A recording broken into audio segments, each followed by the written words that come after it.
Boa tarde, seja muito bem-vindo. Tá começando o Conecta Mais Saúde, o seu novo programa aqui no TH+, SBT Vale, feito para levar informação de qualidade para você, tirar suas dúvidas sobre saúde, tudo de um jeito leve, direto e fácil de entender. Eu sou Rafael Piva, vou estar aqui com você todos os sábados, com entrevistas com profissionais da saúde, com reportagens, vamos falar de alimentação, atividade física e tudo que realmente faz diferença para você viver melhor e com mais qualidade de vida. Pessoal, tenho certeza, para você ter uma ideia, eu tenho certeza que todo mundo, na hora que tem um probleminha de saúde, uma dorzinha, vai procurar lá no Google, né? E aí, geralmente essas informações, elas não são muito confiáveis, você precisa tomar cuidado com isso, né? E o nosso objetivo aqui, justamente, é esse de trazer informação para você de qualidade, com profissionais de referência, com gente séria, com bastante experiência, para levar para você um conteúdo descomplicado, te ajudar a tomar decisões mais conscientes sobre a sua saúde. Ô, gente, olha só, e agora a gente já vai direto lá para o consultório da doutora Marilis Avaquian. Ela é médica, oftalmologista, especialista em cirurgia de catarata. E o pessoal aqui mandou algumas perguntas para a gente mandou lá para o consultório para que a doutora Marilis responda para a gente. Esse é o quadro Fala Doutor. Doutora, me disseram que existem colírios para curar a catarata. Isso é verdade? Isso não é verdade. Não existem colírios que removam a sua catarata. O único tratamento que existe até o momento para a catarata é a cirurgia. Nem exercícios, nem colírios, nenhuma outra forma vai fazer a sua catarata desaparecer e a sua visão voltar, sua qualidade de vida ser a mesma. Somente a cirurgia. Doutora, quanto tempo demora uma cirurgia de catarata? Acredita que é uma cirurgia rápida? A cirurgia, em geral, para cirurgiões mais experientes, dura ao redor de 15 minutos. Isso é muito variável de acordo com a complexidade do caso. Existem casos que a gente pode levar 30, 40 minutos. Mas, na verdade, não é essa a preocupação. A preocupação é deixar sempre a sua visão perfeita, a lente estrocular perfeitamente posicionada. E, para isso, às vezes, a gente requer um pouquinho mais de tempo. Nós nos preocupamos muito mais com o resultado final que com a duração da sua cirurgia.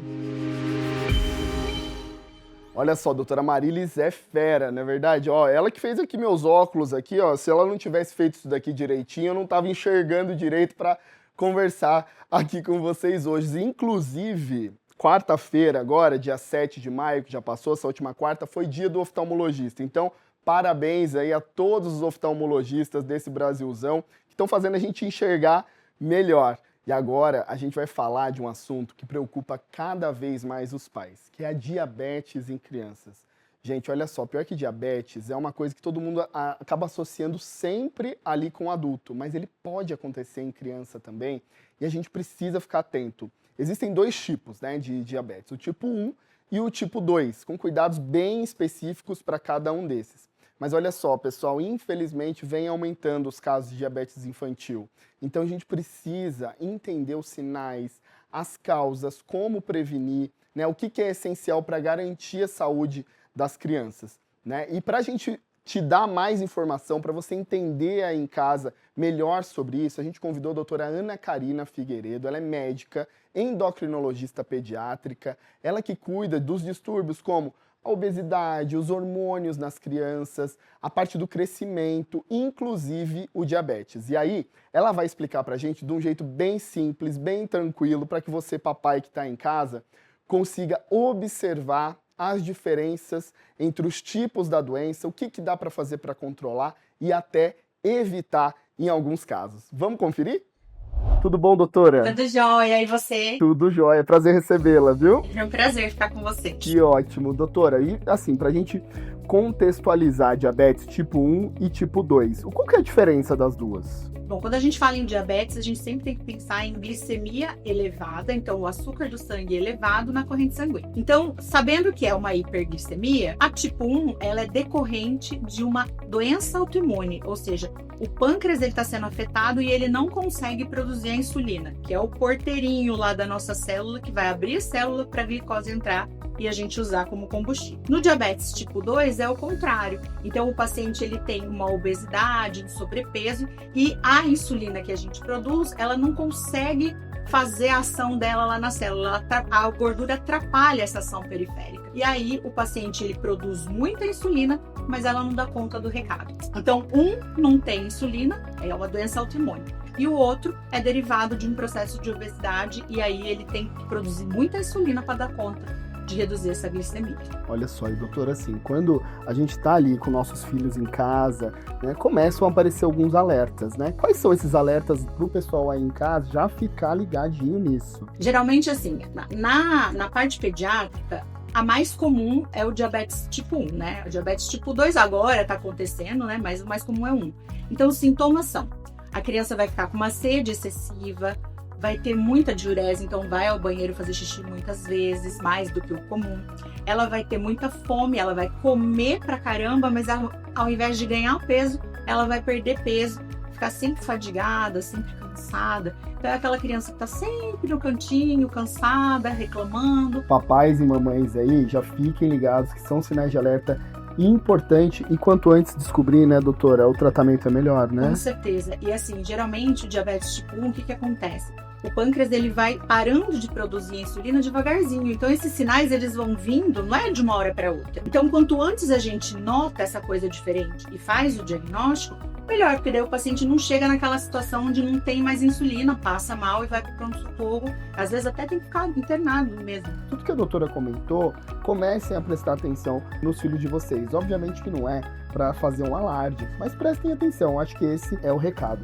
Doutora, quando a gente fala, né, do diabetes, a gente tem hoje diversos tratamentos, inclusive tratamentos modernos, né? Queria que você falasse um pouquinho dos tratamentos do diabetes hoje pra gente. O diabetes tipo 1, como a gente não produz insulina, o tratamento ele se baseia em 3 pontes, assim. A primeira coisa, o primeiro pilar é a mudança do estilo de vida. Então, mesmo que a gente faça o uso da insulina que a gente não produz, não adianta nada usar insulina se a gente não come direito e não faz atividade física. Então, a mudança de estilo de vida ela é sempre primordial. O segundo pilar é a insulina. Se a gente não produz, eu tenho que fazer o uso dessa insulina. E o terceiro pilar é o monitoramento dessa glicemia, né? A monitorização, porque é dela que depende o meu ajuste da insulina. Se a gente pensar que o nosso cérebro trabalha assim, ó, você come, você sabe quanto que você comeu de carboidrato, o seu pâncreas ele faz exatamente aquilo que você precisa para te manter bem. Quando a gente não produz, é a gente que tem que pensar, né? Então aí comeu carboidrato, você tem que fazer a conta para ver quanto de insulina que você vai colocar. E para monitorizar, a tecnologia está aí para nos ajudar, né? Legal. Então a gente tem insulinas mais modernas, que são de caneta, que são de aplicação mais longa, até acabou de lançar uma insulina de aplicação semanal.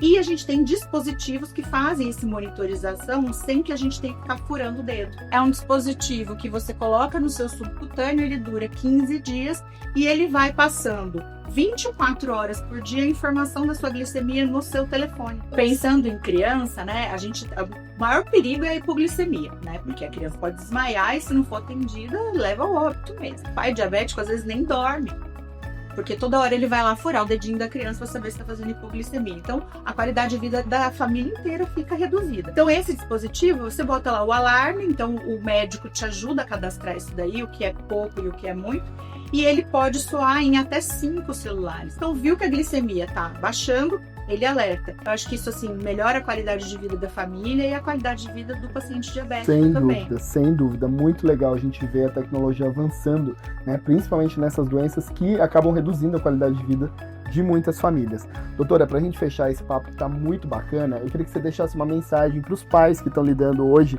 né, com as crianças, principalmente com o diabetes tipo 1. É se inteirar, é ler, se fixar algum grupo de pais, né? No momento que você faz o diagnóstico, pode ser um bicho de 7 cabeças, mas com certeza, com a tecnologia e a ajuda de profissionais adequados, vai ser possível seu filho ter uma vida de qualidade, uma vida feliz e saudável, e vocês todos vão poder ficar tranquilos mais pra frente e saber que tem jeito, né? E quem sabe com esse avanço de tecnologia a gente também não consegue algum passo aí pra cura. Muita informação bacana, a doutora Ana Karina é fera, tenho certeza que te ajudou aí a ficar atento aos sinais aí das crianças em casa. Pessoal, e agora a gente vai falar sobre um tema que nas redes sociais é sempre buscado. Tenho certeza que você já buscou alguma vez aí na sua vida sobre esse tema, que é emagrecimento. Gente, emagrecimento é um tema assim que eu sei que é difícil, emagrecer não é fácil, mas se fizer acompanhado com um profissional, saber de fato o que você está fazendo, sem seguir só as dietas da moda, né? Tem certeza que você vai ter sucesso. Para te ajudar, aqui no Conecta Mais Saúde, a gente conversou com um professor de educação física, como que a gente pode fazer para aliar o exercício físico com o emagrecimento. Então vamos olhar as dicas que o professor passou pra gente? Quando o assunto é emagrecimento, as pessoas acham que é só se matricular na academia, mas olha só, não é bem assim não. Para você colher os frutos do exercício físico, precisa fazer de forma acompanhada. Eu tô aqui com o professor de educação física, Ronaldo, que vai nos ajudar aqui e vai te dar várias dicas de como que você pode emagrecer através dos exercícios físicos. Professor, como que as pessoas podem iniciar o exercício físico para que de fato elas comecem a emagrecer? Vamos lá. É necessário ter um ótimo acompanhamento, né? Independente se ela estiver em uma academia ou em algum centro esportivo, ter o acompanhamento do profissional, não ter vergonha, tá? De chegar até o profissional, conversar com ele, passar qual que é a logística do dia dela, porque em cima de todas essas informações, de repente tem alguma lesão, alguma limitação, o profissional que estiver acompanhando vai elaborar de forma específica o treino para essa pessoa, tá? Para ela poder explorar o máximo de resultados. Tanto que os treinos não é aquele treino para todos, é um treino individualizado. Isso também o professor ele entende qual é a sua logística, porque aí vai ter as suas diferenças na classificação de nível e intensidade dos treinos, tá? Isso mesmo sendo na musculação, mesmo sendo em qualquer outro estilo.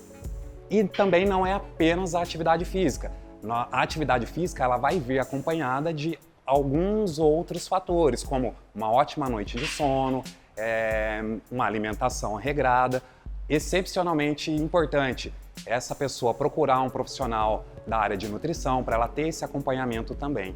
E aí a dica, né, isso qualquer indivíduo, antes de iniciar qualquer que seja atividade física, atividade que for a sua escolha, procure sempre um profissional para te passar as melhores orientações, para acertar tudo com você e ver qual é a melhor logística, tanto de treino no dia a dia e a maneira que vai ser trabalhado com cada um.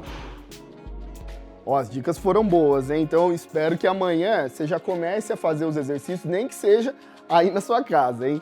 Pessoal, muito obrigado por estar aqui comigo hoje na estreia aqui do Conecta Mais Saúde. Eu espero que você tenha gostado das matérias, tenham te ajudado a entender um pouquinho melhor, né? Ou até, quem sabe, te inspirado a cuidar um pouquinho mais da sua saúde, porque, gente, é só a gente mesmo para cuidar, né, da gente mesmo. E olha só, se você tiver alguma pergunta que você quer que os nossos médicos aqui respondam, acessem o Instagram, @ConectaMaisSaúde, enviem a sua dúvida pra gente pelo direct, pode mandar o vídeo fazendo a sua pergunta, que a gente vai trazer os médicos para responder aqui todo sábado, aqui no Conecta Mais Saúde, na TH Mais SBT. Fiquem com Deus e até sábado que vem.